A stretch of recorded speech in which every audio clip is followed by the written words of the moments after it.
Just wanted to put out a video for you, and it is from a fourth-year forensic scientist.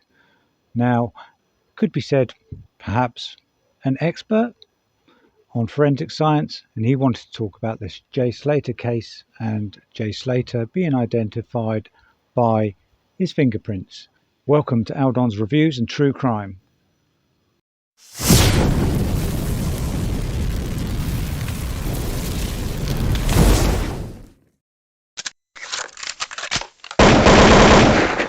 Hey guys, okay, so I've had so many DMs and comments about Jay Slater's fingerprint situation and whether he can be formally identified by his fingerprints for being out there so long. And I'm going to clear it up for you now. Before I start, let me just quickly give you my credentials so you know I'm not just talking like biased rubbish just for the sake of this, okay? So, as most of you know, I'm a final year student at university studying forensic and criminological psychology. And I've also studied forensic archaeology, burial sites, location indicators, all that kind of stuff. But for the purpose of this video, I've also got a university qualification in forensic science and fingerprints. So I do know a little bit about this part of the investigation.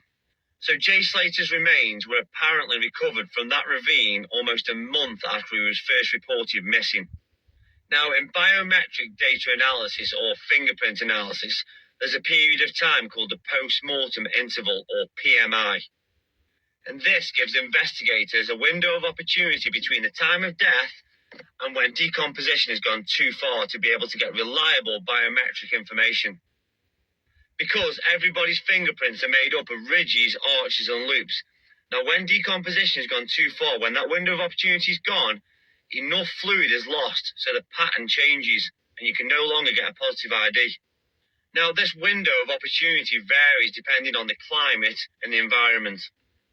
So, for a quick example, if an unidentified corpse was found in, say, parts of Russia or the Arctic where it's way below freezing, these fingerprints can be preserved for a long time, and the PMI window can open up to about 50 days. However, in Jay Slater's case, the longest window of opportunity to be able to obtain useful data from biometrics or fingerprints, or the PMI, in the warm conditions like it was in Tenerife, is up to 4 days. Not weeks, days.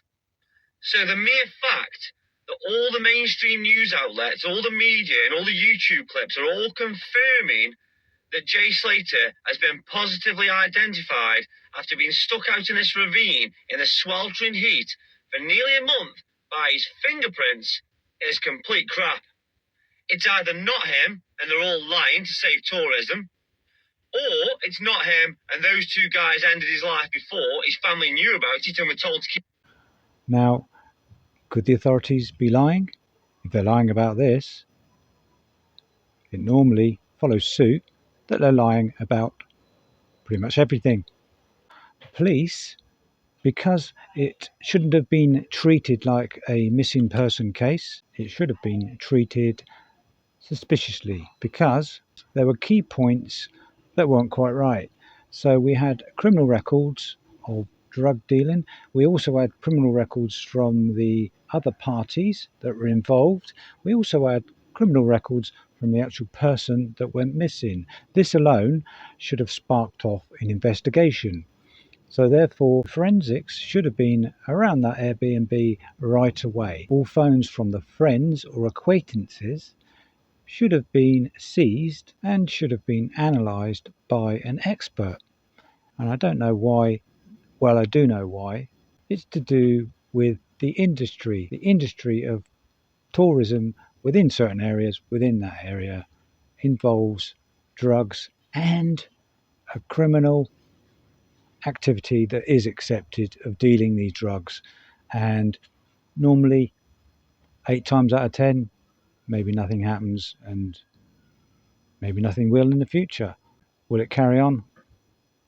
I don't know. Will any other evidence or anything else come to light? Don't know.